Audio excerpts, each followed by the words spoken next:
Hello, my magical internet friends. For today's video, I'm going to be giving my own personal thoughts of Fantastic Beasts: The Crimes of Grindelwald. Now, unlike my vlog where I did a spoiler-free little review at the end, this one is going to have spoilers. So if you're not a fan of spoilers, if you haven't seen the film and you don't want to know what happens, then I will link my vlog up at the top for you guys to watch. That is spoiler-free, and I just give like a brief overview of my thoughts, like right out of the movie theater. Before I get started on the video, I wanted to say if you're new to my channel, my name is Marybelle. Don't forget to swish and flick the subscribe button below if you want to join my Slitherbell army here on YouTube. I'm going to go into a kind of lengthy review of certain parts of The Crimes of Grindelwald. My opinion is probably the unpopular opinion of actually enjoying the film, but I will be talking about some of the plot holes that happen. Also, a lot of the things I'm going to be talking about is kind of viewed through someone who has studied acting, so a lot of my observations will probably come from like an acting perspective. Let me just jump right into it. I think how I'm gonna approach this is I'll go by character, or at least the characters that really pop into my head.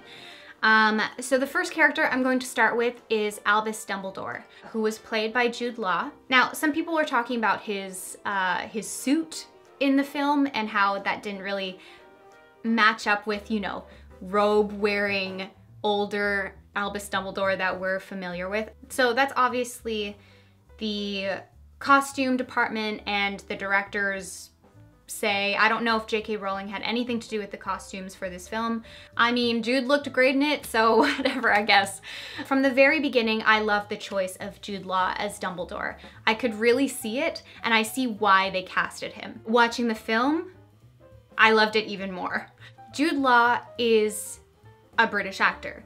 He was born in London. If you really listen to his accent in the film, you can hear that Jude is switching from a British to an Irish accent from time to time. He'll kind of move his inflections, and which I think is so clever. What he's doing is he's actually mimicking the accent of Michael Gambon, who played Dumbledore, like the last Dumbledore. And Michael is Irish born.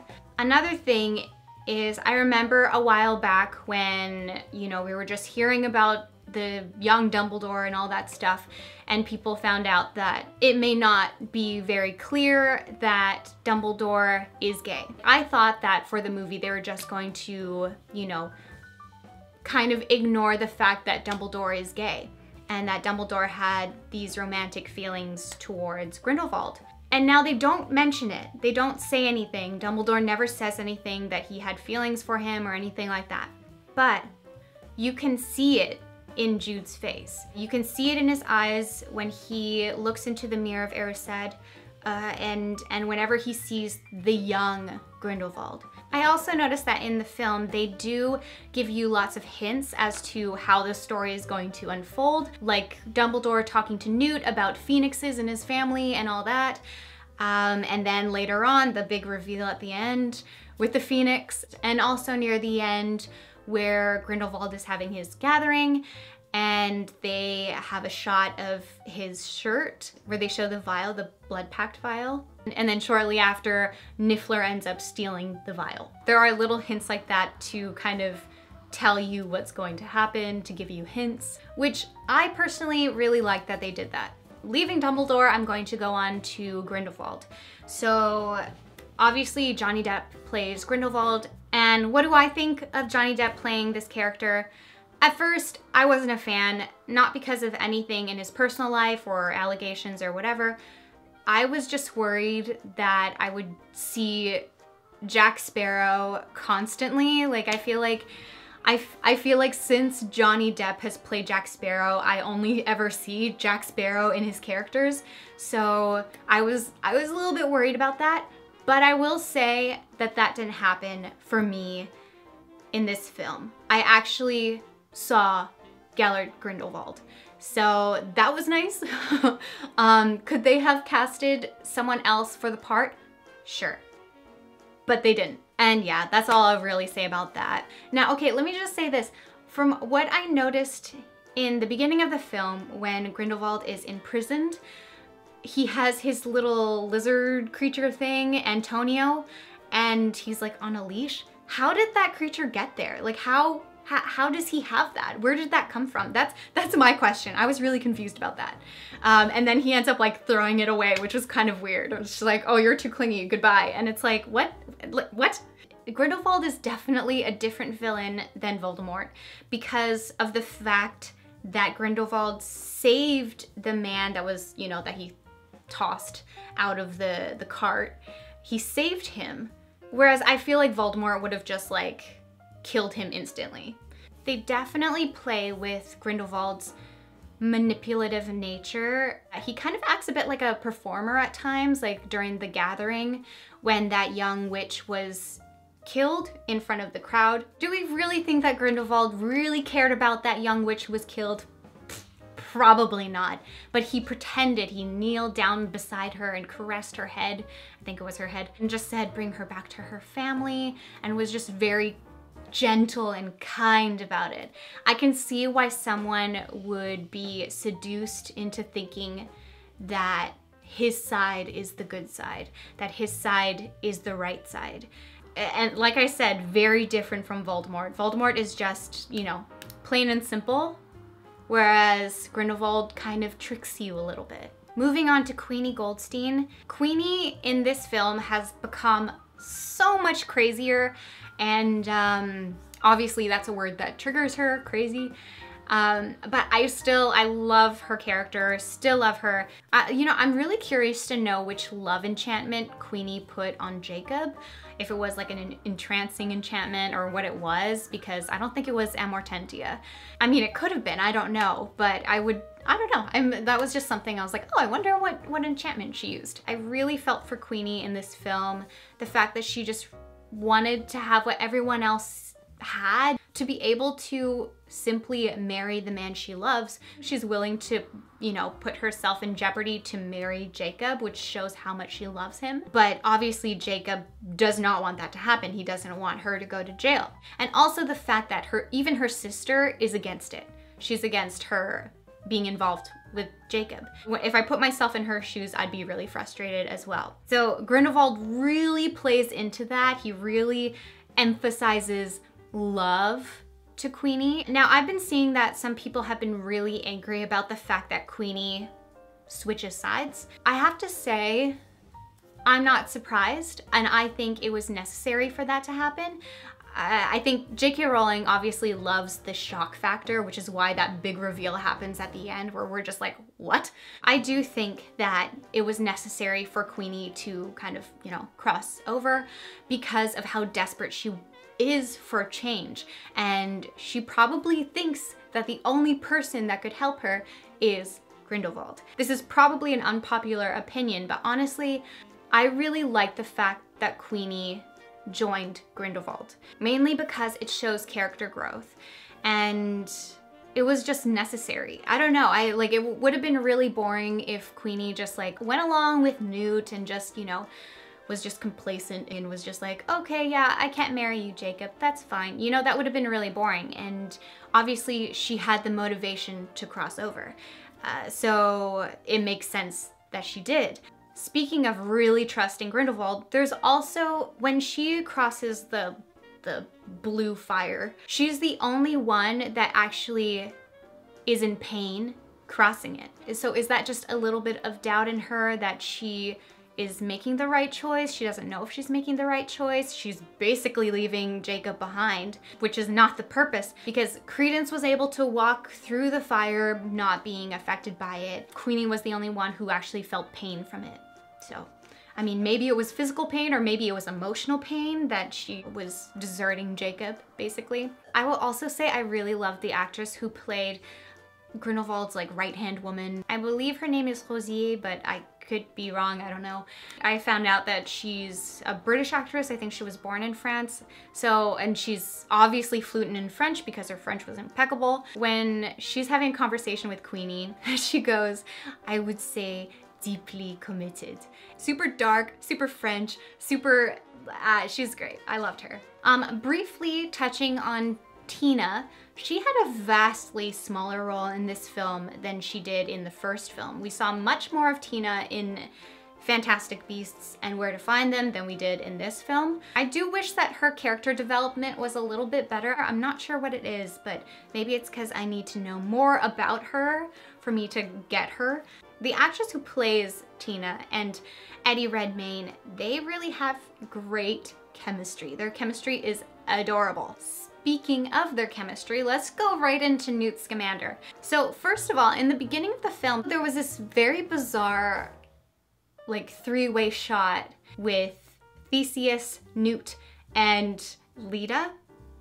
And I thought it was weird when I first saw it. Examining it further, I realized that what they were probably trying to do was show the dynamic between the three. So the two brothers were just facing each other, their rivalry or whatever it was, and there was Lita in the middle. Obviously there's this little kind of love triangle thing going on. I feel like Lita is like hung up on Newt and but has love for Theseus, and Theseus is in love with Lita, and Newt is like over Lita but like still loves her, and yeah. So this is about Eddie Redmayne's acting. I mean, a lot of this stuff will be about Eddie Redmayne's impeccable acting. So when Newt is having that meeting at the ministry and they tell him that they want him to go find Credence, something that I love that Eddie Redmayne does, I don't know what it is, it might be like an acting tick that just comes off like a character thing that is really nice, but when they tell him to go find Credence, that they want him to find Credence, and he obviously doesn't want to, his mouth twitches. He has a little facial twitch that gives away in just a split second how much Newt does not want to do that. I don't know if that was done on purpose by Eddie, I don't think so. But I still loved it. I thought it was so good. Because in life we all have those little tics on our faces when we're uncomfortable with something, and yeah, that was really nice to see. Newt has a hard time making eye contact with people when he's uncomfortable, when there's conflict. His eye line drops, he looks past them towards maybe their shoulder. He does it with Tina when there's conflict or even an intimate moment. He gets kind of awkward and he'll talk, he'll say something, but he's like this. He doesn't make direct eye contact, he's just talking. Or when Dumbledore asks Newt about Lita and if it was true, what happened to her, and Newt, he responds, but he's not looking at Dumbledore in the eyes.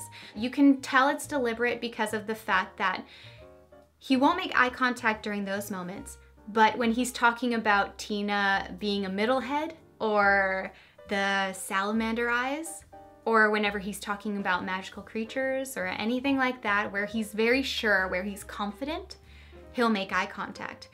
But when he's unsure, when he's uncomfortable, when he just doesn't know what to say, when he's, kind of shy or embarrassed, he'll just look past them on their shoulder or arm or whatever it may be. Veering away from Newt, I'm going to talk about his magical creatures, his fantastic beasts. Pickett has a little bit more of a starring role in this film versus Niffler. Niffler is still around, but not as much as he was around in the first film. I felt like the first film kind of revolved around Niffler, whereas I find this film has a lot more Pickett in it. And I'm not complaining because Pickett is my absolute favorite magical creature. I just love him. I don't know him. There's a creature that's called a Zuwu, and I absolutely loved what they did with this creature, with this beast. There's a scene where she's inside Newt's magical case and Newt released her from her chains. And when you look at the creature's face, you can see her realization of, oh, he's here to help me. He's not here to hurt me. I watched that and I was like, wow, that was very well done. So well done. Let me just go on into Hogwarts.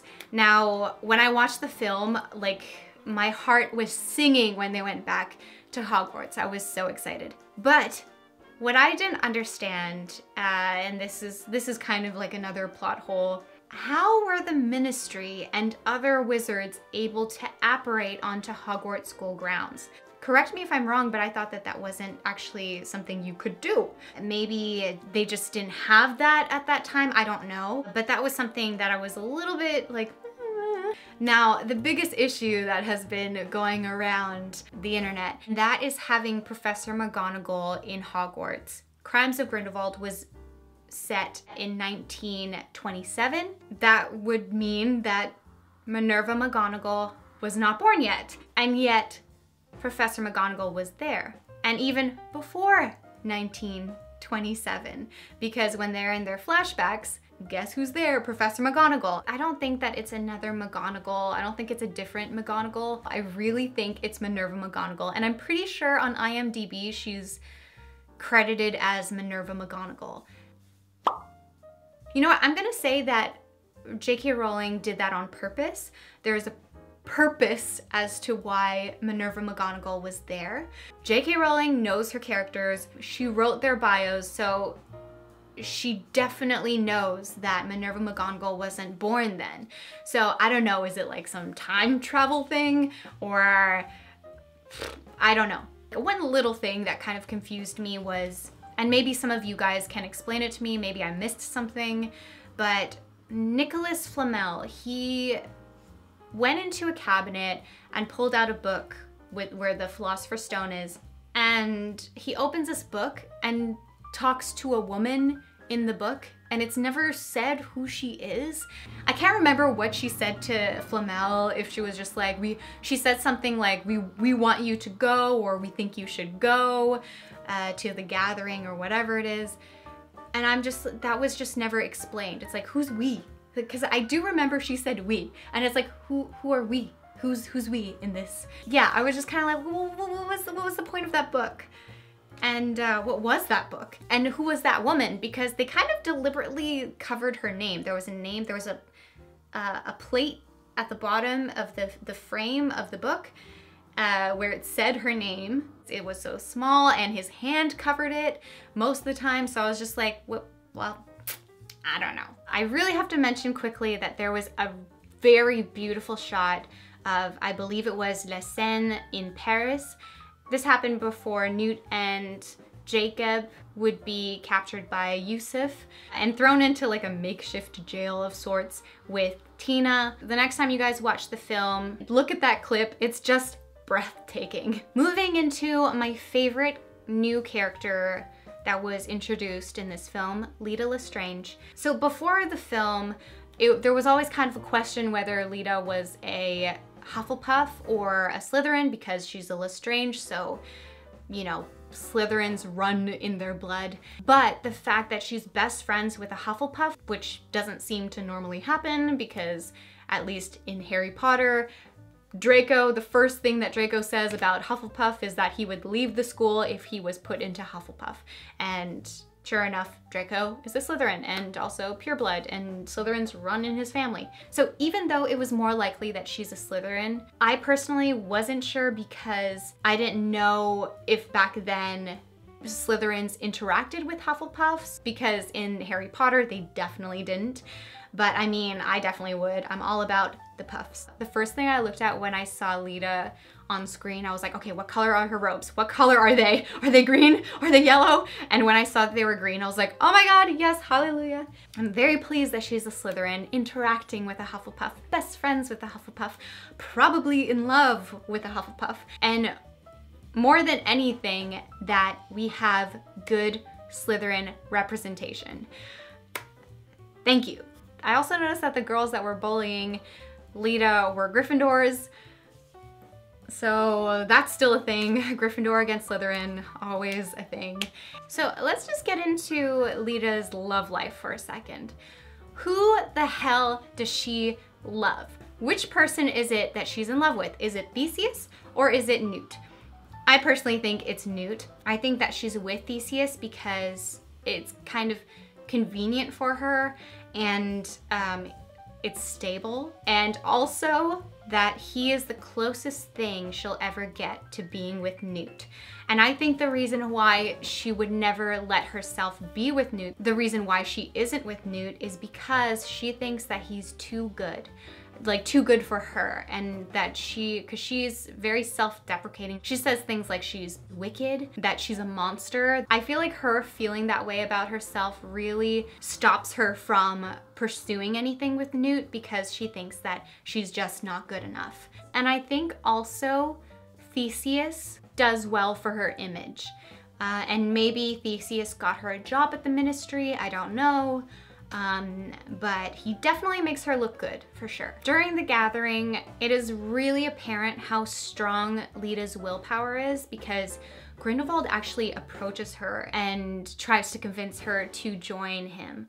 And the fact that she was listening to everything he was saying, but still in her own mind was able to say no. She was really brave in sacrificing herself. Now the question is with Lita, who did she say I love you to? Most people think she said it to Newt.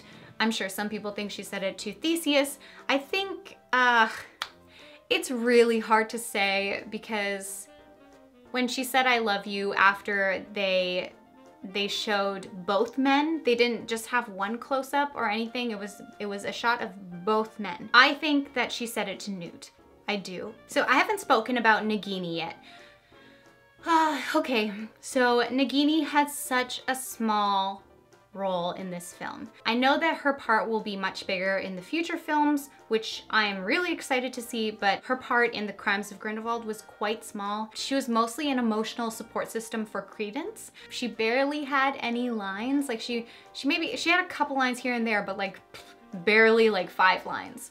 So yeah, that's a downside about Nagini. It's, you know, she was kind of hyped, but we didn't really get too much of her, but we will definitely be seeing more of her in the future, which is great. Please let us have Voldemort by the last movie. I freaking love Claudia Kim and Ezra Miller together. They have such sweet chemistry. You can tell how much they care about each other, which I love. Go watch an interview with the two of them, you'll see what I mean. Yeah, I would have loved to see more of their connection together, their chemistry together, their love for each other. Because obviously Credence and Nagini has some kind of romantic thing. At the end of the movie, they're separated, so who knows if we'll see that again, but yeah, I would have loved to see more of their kind of connection together. Now, the last little bit I'm going to be talking about here is Credence. Now, I'm going to touch on the ending, the major shock factor that J.K. Rowling loves to put into her books, the reveal that Credence is a Dumbledore. More specifically, that Albus Dumbledore is his brother, allegedly. My jaw dropped and I was just like, wait, what? There's another Dumbledore? What? But to anyone who's freaking out about it, just breathe. It's fine. And this will all be explained to us eventually, but I initially thought, okay, Grindelwald is lying. He is lying through his teeth. There's no way that Credence is a Dumbledore. But then the Phoenix really throws me off. So I'm just like, okay, well, he can't be lying because there's the Phoenix. People are saying that if Ariana was an Obscurus, then maybe her Obscurus latched itself onto Credence, and that's who Grindelwald is talking to the Obscurus in Credence. But supposedly Credence is Aurelius Dumbledore. After I left the cinema, after seeing it the first time, I was like, I need to know what happens next.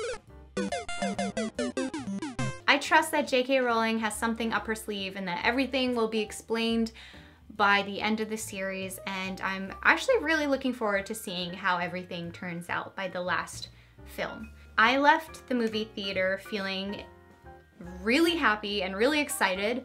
That was my initial reaction to the film. Just, I want to see this again. I want to know what happens next. Anyways, I didn't touch on every single aspect of the movie, but I touched on everything that I could remember. So I hope you guys enjoyed it nonetheless, and I hope it was entertaining for you. I love you guys so much. You have no idea how much I love my little Slitherbays. You guys are the best, and I will see you in my next video. Much love, guys. Bye.